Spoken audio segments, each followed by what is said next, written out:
হায় TMC হায় হায়। Exit pole বেরোতেই শুনশান TMC. এই কুণাল চাষার কত আশা, পিসি ভাইপোর ঘুম হারাম, হারার আগেই ভাইপোর কান্না, রাত জাগা প্র্যাকটিস করুন মমতা, 23-এর পথে বিজেপি বাংলায়। নমস্কার, আমি কুণাল। ভালো আছেন তো সবাই? একটা বিশেষ ভিডিও করতে এলাম, হয়তো না করাও যেত, তবু মনে হলো করি। আমি লক্ষ্য করেছি এই গোটা ভোটের আগের পর্বে কিছু পোর্টাল, কিছু ইউটিউব কি ধরনের ব্যক্তিগত আক্রমণের ভূমিকা পালন করেছেন। সর্বভারতীয় তৃণমূল কংগ্রেসকে আক্রমণ, মমতা বন্দ্যোপাধ্যায়কে আক্রমণ, অভিষেক বন্দ্যোপাধ্যায়কে আক্রমণ এবং আমাকেও আক্রমণ। যা পেরেছে বলেছে, যা নয় তাই বলেছে।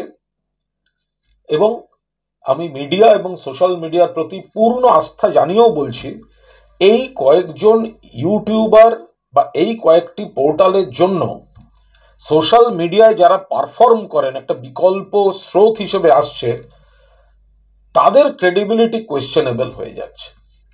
দেখুন, এই ভোটের প্রথম থেকে বলে এসেছি যে বিজেপি একটা ধাক্কা আসছে তার কেন্দ্রে। পাশাপাশি আমরা কি বলেছি, বাংলায় বিপুল জয় হবে তৃণমূল কংগ্রেসের।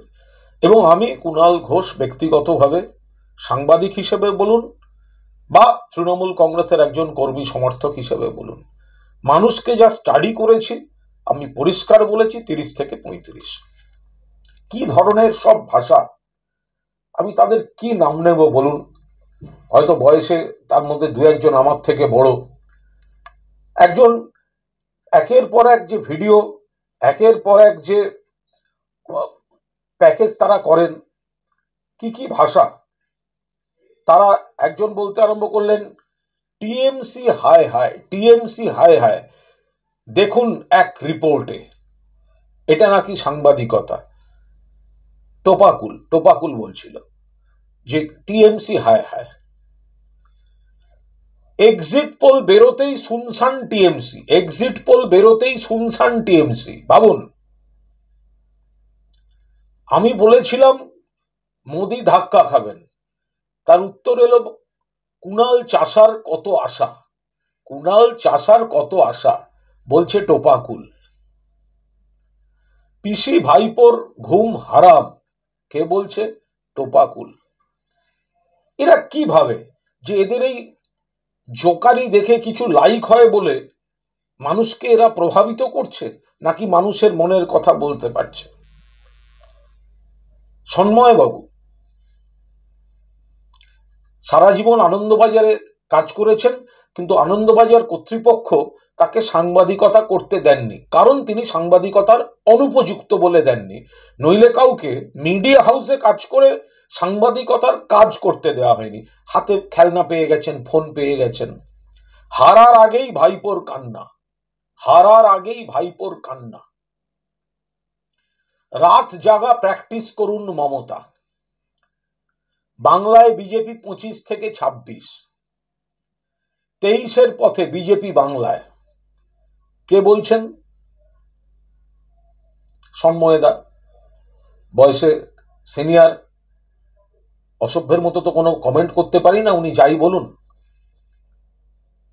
এরকম একের পর এক আমাদের সিনিয়র সাংবাদিক সুমন চট্টোপাধ্যায় এখন এটা করছেন বাংলা স্পিয়ার, যা পারেন বলে গেলেন।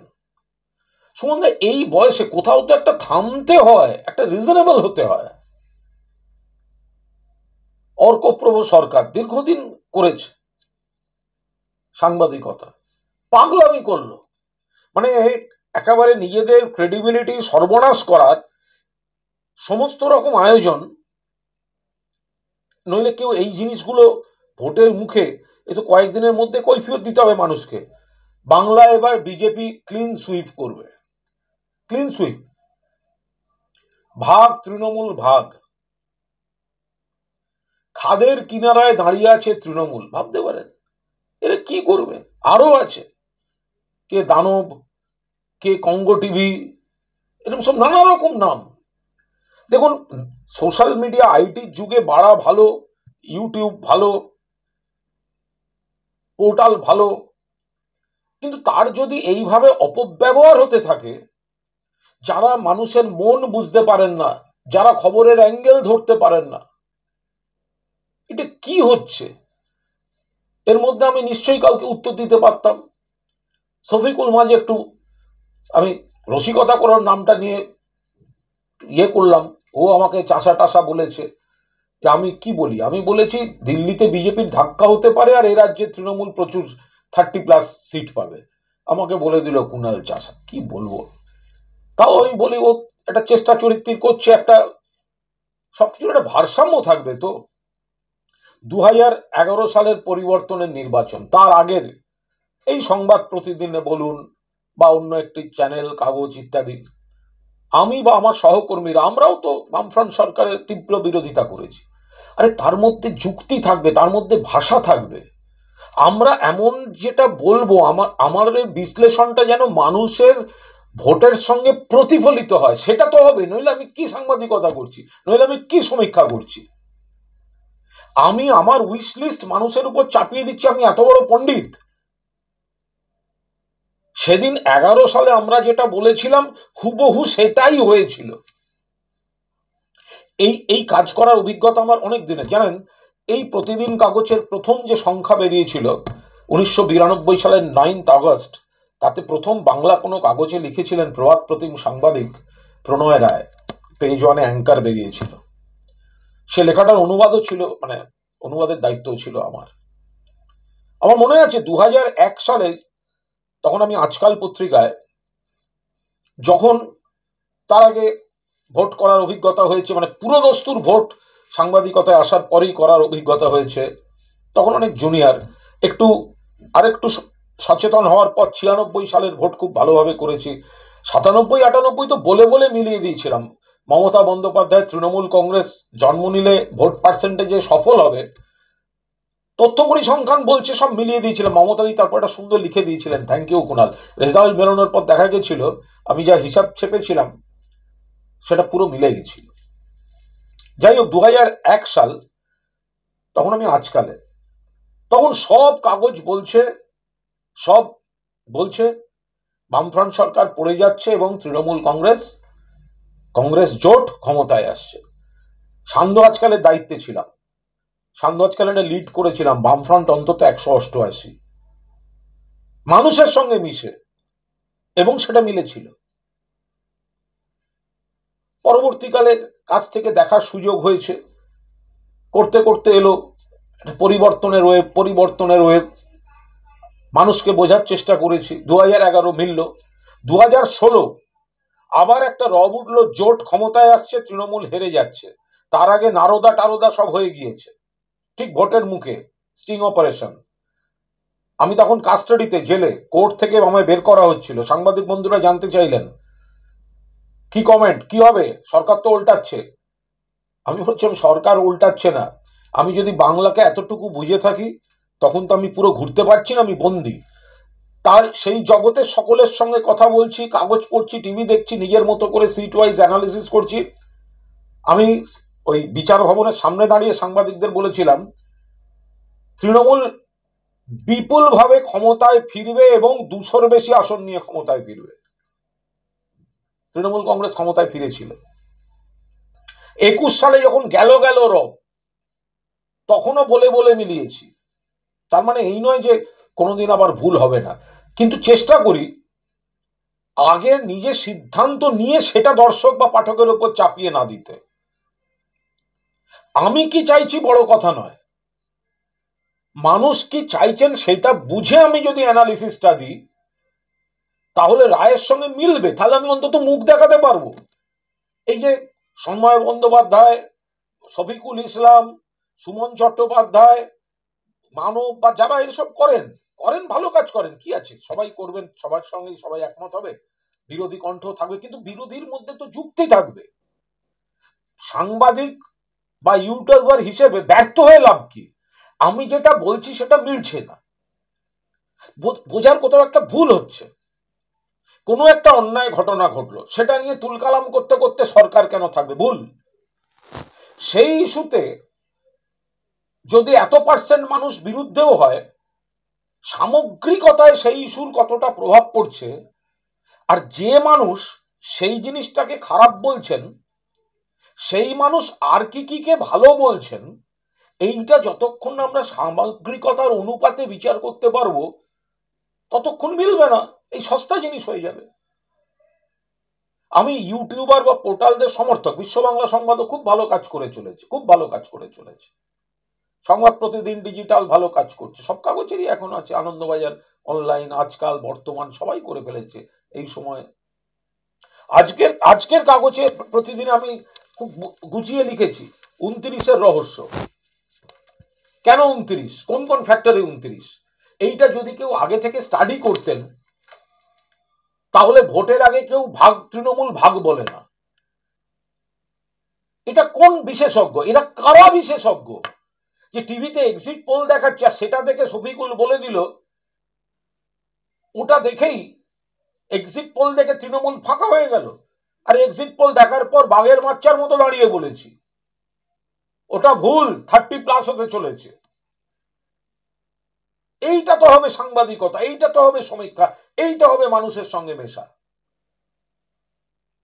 মানুষের যে রায়টা আসতে চলেছে, কোন কোন ফ্যাক্টরে রায়টা আসতে চলেছে, এটা যদি আমি শিক্ষানবিশ সাংবাদিকের মতো বা সমীক্ষকের মতো না বুঝি, আমার ইচ্ছা অমুক জিতুক অমুক হারুক, আমি যদি সেটা আপনার উপর চাপিয়ে দিতে চাই তাহলে আমি মূর্খ, আমি ছাগল। আর এরা সেটা করতে গিয়ে যখন আমি বা আমার মতো আমার দলের কেউ তাদের পছন্দের উল্টো কথা বলছেন, তাদের ব্যক্তিগত আক্রমণ করা হয়েছে। না হলে আপনি বলুন, আজকে আবকি বার 400 পার, এনডিএটাও 300 বেরোচ্ছে না, বিজেপি একক সংখ্যাগরিষ্ঠতা পাচ্ছে না, বাংলায় বিজেপি নেমে গেল। আর এরা করতে করতে একদম লিখে বসলো, যখন আমি আপত্তি করলাম, কুণাল চাষার কত আশা। আমার হাসি পাচ্ছে দেখে, এত বড় জোকার বাংলায় আর দ্বিতীয় আছে? এগুলোকে তো জাস্টিফাই করতে হবে, এদের তো সেই বালাই নেই। আপনি যদি প্রতিদিন কাগজে, আমি যে ঘরে বসে কথা বলছি কনসাল্টিং এডিটর হিসাবে, যদি বাইরে যান, বাইরেটায় একদিকে রিপোর্টিং, একদিকে ডেস্ক, একদিকে সব কাগজেরই তাই, সব ডিজিটালেরও তাই, ওপাশের দিকটা সব ডিজিটালের ঘর ইত্যাদি। এখানে একটা অভ্যন্তরীণ কম্পিটিশন আছে রিপোর্টারদের মধ্যে, প্রত্যেকের থেকে প্রত্যেককে ভালো খবর করতে হবে, মেলাতে হবে, ভালো বাংলা লিখতে হবে। কিন্তু আমি যদি শুধু শুধু পণ্ডিত ভেবে একটা ইউটিউব নিয়ে নিজে রোজ জ্ঞান দিয়ে যাই, আমার তো এই কম্পিটিশন বা এই প্রশিক্ষণটার মধ্যে দিয়ে আসার যে সাধনা, আপনি বিশ্ব বাংলা সংবাদে যান, একটা পুরোদস্তুর টিম কাজ করছে। আপনি ইয়েতে যান, অন্যান্য ডিজিটাল গুলো, আর একক ইউটিউবার হিট হতে পারে ধ্রুব রাঠি, ফাটাফাটি, আরো অনেকে আছে। কিন্তু এই যে যারা নাবাচ্ছে জিনিসটাকে, ভাই তোমরা রোজ আমায় গালাগাল দাও, তাতে আমার কিচ্ছু এসে যায় না। তোমরা সারা তৃণমূল, মমতাদি, অভিষেক, আমাদের সকলকে গালাগাল দেওয়ার পর বাংলার রেজাল্টটা বুঝতে পেরেছো কোথায়? মিঠুন চক্রবর্তী কোথায়? রুদ্রনীল ঘোষ অত অঙ্গভঙ্গি করে কবিতা কই? সে কবিতা সব কোথায় গেল? কবিতা গেছে? আবার প্রলয়েতে পার্থভৌমিকের ডায়লগটা মনে আছে? কবিতা পার্থভৌমিকের সেই ডায়লগে গেছে রুদ্রনীলের। পার্থভৌমিক যে ডায়লগটা দিয়েছিল প্রথম শাশ্বত এসে বসার পর, সেইটা হয়েছে রুদ্রনীলের কবিতার।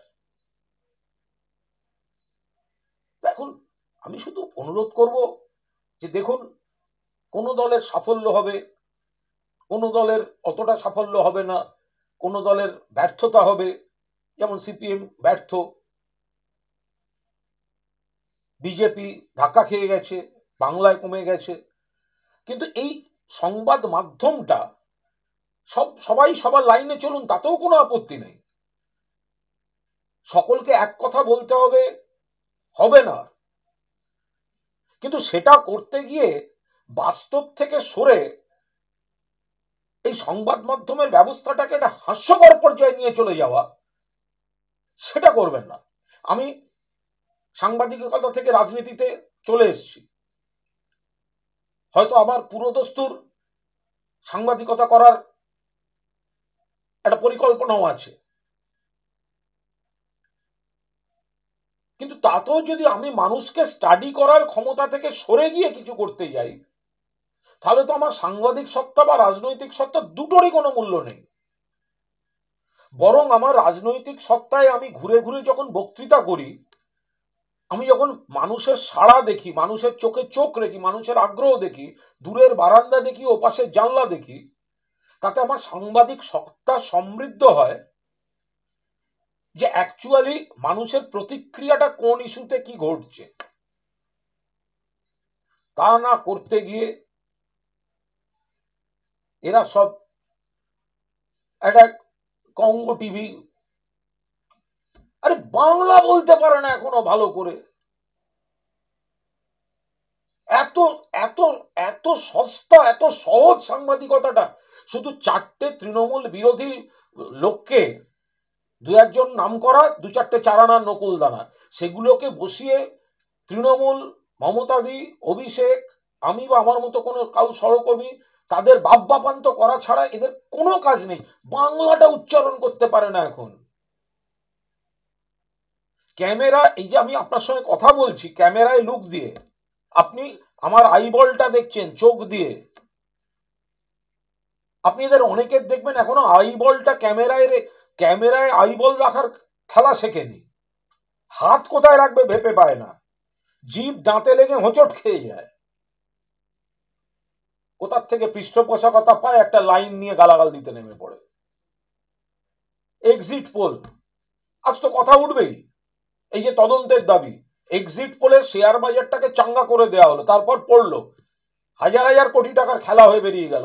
তাহলে কি পেছনে কোনো পরিকল্পনা ছিল? এই প্রশ্ন তো উঠবেই, এই তদন্তের দাবি তো উঠবেই। যদি কেউ তদন্তের দাবি তোলেন, কি ভুল করেছেন, কিসের বেসিসে এক্সিট পোল হলো? আর এই এক্সিট পোলের পর এক্সিট পোল ব্যাপারটা পুরো নিষিদ্ধ হয়ে যাবে না কেন? কেন হবে না? এক্সিট পোল ইয়ার কি হচ্ছে? মানুষ এক কথা বলছেন আর এরা জ্ঞান দেবে অন্য, তার উপর দাঁড়িয়ে বিশেষজ্ঞদের। দু একজন বিশ্লেষক এই টিভিতে বসেন, দেখলে আমার করুণা হয়। ভোট পর্যন্ত নিরপেক্ষ বিশ্লেষকের নামে পুরো দস্তুর অ্যান্টি তৃণমূল চিৎকার করে গেলেন। এরা সেফোলজিস্ট। একটা আগে বলার ক্ষমতা নেই, যখন রেজাল্ট উল্টোচ্ছে তখন বলছে এই এই কারণে উল্টেছে, এই এই কারণে উল্টেছে। আরে ভাই, কারণগুলো যদি আগেই না বুঝতে পারো, তুমি কিসের বিশ্লেষক? রেজাল্টটা বেরোনোর পর আমার মনে হয় এই এই কারণে, এই এই কারণে। আরে ভাই, যেগুলো তো আমরা বলছি, আগে থেকে বলছি, তখন তো তুমি আমার বিরোধিতা করছো। অথচ মানুষের রায়ের সঙ্গে আমরা আমাদের পূর্বাভাস মেলাতে পারছি। পূর্বাভাস মেলানোটাও একটা আর্ট। আত্মবিশ্বাসের সঙ্গে পূর্বাভাস মেলানোটা একটা আর্ট। বাঁদরের হাতে তরবারি পড়ে গেলে খুব মুশকিল। হতে পারে যারা এক্সিট পোল করছে অনেক অনেক যোগ্য, শিক্ষিত, উচ্চ শিক্ষিত, আরো উচ্চ শিক্ষিত বিরাট লোকেরা করছে, কিন্তু যে সাংবাদিকরা মাঠে ঘাটে ঘুরে হাওয়াটা বুঝতে পারছেন, মানুষের সঙ্গে এ করছেন, কথা বলছেন, আমাদের সংবাদ প্রতিদিনের টিম, বিশ্ব বাংলা সংবাদের টিম, তো এবারও তো সঠিক প্রেডিকশন করে বেরিয়ে গেল। 11 সালে মনে আছে, আমরা একটা ভোটের আগে সব যখন আমরা নিশ্চিত, আমরা একটা বিজ্ঞাপন করেছিলাম ট্রাফিক সিগন্যালের ছবি দিয়ে, সবুজ আলোটা জ্বলছে, লেখা ছিল বাংলায় সিগন্যাল গ্রিন, অর্থাৎ লাল যাচ্ছে সবুজ আসছে। এখনো পর্যন্ত বাংলায় সিগন্যাল গ্রিন। আর বাংলার কোনো ট্রাফিক সিগন্যালে এই মুহূর্তে গ্রিন ছাড়া অন্য কিছু দেখা যাচ্ছে না। আমি অনুরোধ করব, যারা বিরোধিতাও করেন, ইস্যুভিত্তিক বিরোধিতা করেন, গণতান্ত্রিক রাজ্য 100 বার করবেন, কিন্তু এই সস্তা কাঁচা কাজগুলো এমন ভাবে করবেন না যাতে এই গোটা সিস্টেমটার মানটা নেমে যায়। যুক্তিতে করুন, সঠিক ভাষায় করুন, এমন ভাবে করুন যাতে অন্তত মানুষের রায়ের কাছাকাছি থাকা যায়।